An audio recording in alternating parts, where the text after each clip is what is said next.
semacam kekuasaan itu menjilat ludahnya sendiri. Ya, justru yang melakukan pelanggaran atas imbauan kekuasaan itu adalah kekuasaan itu sendiri. Oposisi nggak kuat gitu loh di DPR, sehingga yang terjadi ya nggak mungkin lah partai pengusung presiden, partai kekuasaan itu mau menjobloskan presiden ke lubang kehancuran.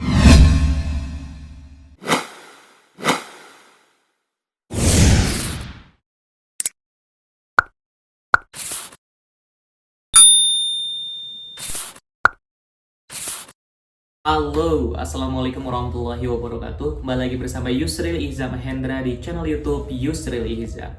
Teman-teman semua, di konten kali ini kita akan membicarakan berkaitan dengan kelanjutan ya kunjungan kerja yang dilakukan oleh Presiden Joko Widodo beberapa waktu yang lalu. Kita tahu bahwa beberapa waktu yang lalu kunjungan kerja Presiden Joko Widodo di Maumere NTT banyak sekali menuai polemik ya, pro kontra di tengah masyarakat kita. Kenapa tidak? Karena kunjungan kerja yang dilakukan oleh Presiden Joko Widodo beberapa waktu yang lalu itu kemudian menciptakan kerumunan. Banyak sekali kemudian masyarakat yang tidak menggunakan masker, yang tidak mematuhi protokol kesehatan. Karena di satu sisi, ketika pandemi COVID-19 seperti ini, mengikuti protokol kesehatan, menjaga jarak dan menjauhi kerumunan itu adalah suatu kewajiban kan gitu. Itu merupakan imbauan juga dari kekuasaan. Kemudian ujung dari kunjungan kerja yang menciptakan kerumunan itu kemudian dikaitkan oleh banyak masyarakat. Masyarakat banyak yang beranggapan bahwa ada perbedaan perlakuan antara warga masyarakat biasa ketika menciptakan kerumunan kemudian dibandingkan dengan seorang presiden atau seorang pejabat negara, di mana kita tahu bahwa banyak sekali kegiatan kemasyarakatan ya, kegiatan agama bahkan itu yang dibubarkan secara paksa oleh pemerintah hari ini karena demi mencegah penyebaran COVID-19. Bukan hanya kemudian dibubarkan secara paksa, ada beberapa orang anak bangsa yang kemudian yang dipenjarakan, kemudian dimintai denda karena telah melanggar protokol kesehatan. Masyarakat kemudian menganggap bahwa ada semacam ketidakadilan dalam proses hukum kita. Karena di satu sisi presiden ketika melakukan hal seperti itu tidak diproses, tapi di sisi lain ada warga masyarakat yang melakukan hal yang serupa, menciptakan kerumunan, melanggar protokol kesehatan justru diproses hukum gitu loh. Nah, di konten kali ini kita akan mengupas hal tersebut. Apakah memang seorang presiden itu layak untuk diproses secara hukum juga dalam hal penciptaan kerumunan ya yang dilakukan, sama seperti yang dimintai pertanggungjawaban kepada Habib Rizik Syihab. Nah, teman-teman semua, saya ingin coba menggunakan dua perspektif ya. Yang pertama itu dari perspektif hukum, kemudian dari perspektif politiknya. Kita tahu bahwa seorang presiden itu adalah pejabat tertinggi di negara kita, di mana presiden mempunyai tanggung jawab untuk memberikan contoh yang baik, memberi contoh yang baik terhadap bagaimana warga negara mematuhi protokol kesehatan gitu loh. Dan kemudian kekuasaan juga harus membuat aturan, regulasi yang baik juga agar kemudian penyebaran COVID-19 ini tidak menyebar. Di satu sisi presiden mengeluarkan imbauan, kemudian mengeluarkan peraturan, tapi di sisi lain justru beliau sendiri yang melakukan pelanggaran terhadap aturan yang dibuat itu. Pertanyaannya adalah, apakah presiden itu bisa juga diperlakukan sama, dimintai pertanggungjawaban hukumnya? Nah, teman-teman semua, seperti yang saya sampaikan tadi bahwa presiden itu adalah pejabat tinggi negara, pemimpin negara, dan karena jabatannya ini pula, jabatan yang istimewa ini pula, presiden itu memiliki hak istimewa gitu loh, memiliki privilege ya. Ada hak-hak istimewa yang dimiliki oleh presiden dan wakil presiden dalam hal proses hukum misalkan. Maksud saya adalah kita tidak bisa menyamakan Habib Rizik Syihab dengan Presiden Joko Widodo. Ya, kita tidak bisa samakan itu karena ya Habib Rizik Syihab warga masyarakat biasa. Kemudian Presiden Joko Widodo itu adalah seorang presiden. Maka harus ada sebuah protek yang diberikan oleh institusi negara kepada presiden. Tidak mungkin kemudian seorang presiden ya dalam tanda kutip ya, seorang presiden itu dimintai pertanggungjawaban secara langsung di hadapan hukum. Tidak seperti itu. Karena ya ini permasalahannya adalah permasalahan etika dalam ketatanegaraan. Yang ideal adalah presiden ini apabila ditemukan ada indikasi pelanggaran hukum, maka yang bersangkutan ini akan diberhentikan terlebih dahulu dari jabatannya sebagai presiden, kemudian akan dijadikan sebagai warga masyarakat biasa sehingga bisa diproses secara hukum seperti itu. Karena tidak etis kemudian apabila presiden yang dibawa di situ. Sepemahaman saya seperti itu, karena itu adalah bagian dari hak istimewa seorang presiden. Dan menurut saya itulah juga yang kemudian melatar belakangi kenapa pihak kepolisian itu tidak menerima laporan yang diajukan oleh beberapa orang kepada kepolisian untuk kemudian memanggil Presiden Joko Widodo, karena seorang presiden dan wakil presiden itu memiliki hak istimewa ya. Dan ini kemudian perlu saya sampaikan bahwa di dalam undang-undang karantina pun ya, di dalam undang-undang yang berkaitan dengan penanganan COVID-19 pun itu adalah delik umum, bukan delik aduan. Jadi wajar saja misalkan pihak kepolisian itu tidak menerima aduan dari masyarakat. Karena misalkan kalau ada tindakan terindikasi melakukan pelanggaran, harusnya pihak kepolisian itu langsung melakukan penyelidikan, kemudian memanggil yang bersangkutan untuk diproses secara hukum. Tetapi kan itu sulit untuk dilakukan karena kembali lagi tadi, yang melakukan dan menciptakan kerumunan itu adalah seorang presiden, dimana kita tahu seorang presiden itu punya hak istimewa gitu loh, yang tidak bisa kita lakukan dan kita hadapkan di muka hukum.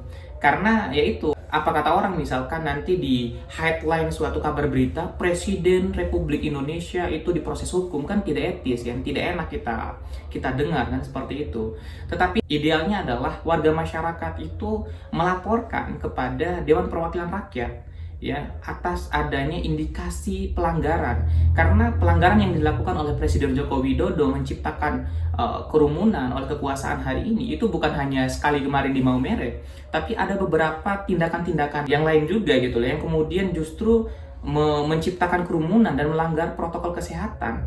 Nah, harusnya kan memang laporan itu diajukan kepada DPR, kemudian DPR itu menggunakan haknya untuk kemudian memproses ya seorang presiden, apakah itu menggunakan hak bertanya, kemudian hak angket atau hak berpendapat dan lain sebagainya. Ini lucu juga, misalkan masa sih DPR itu harus menunggu laporan dari masyarakat, padahal ini kan kejadian yang terjadi itu gamblang gitu loh, bisa kita lihat di sosial media, di mana aja bisa kita akses kan seperti itu.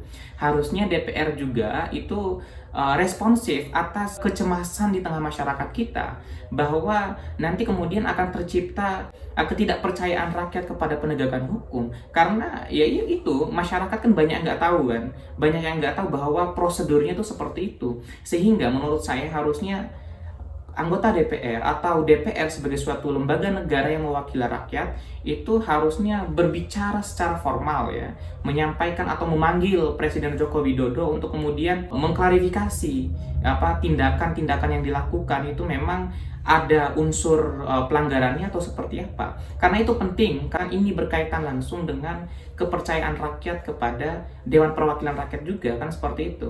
Ya, maksud saya adalah DPR itu harusnya responsif juga dalam menyikapi permasalahan ini. Public opinion itu harus mampu diakomodir dengan baik oleh anggota Dewan Perwakilan Rakyat. Namanya saja kan Dewan Perwakilan Rakyat ya. Aspirasi rakyat sekecil apapun, kecemasan rakyat sekecil apapun itu harusnya ditanggapi secara serius dan memang benar-benar bisa direspon cepat oleh anggota Dewan Perwakilan Rakyat. Itu yang pertama dari sisi penegakan hukum. Kemudian yang kedua itu dari sisi politik.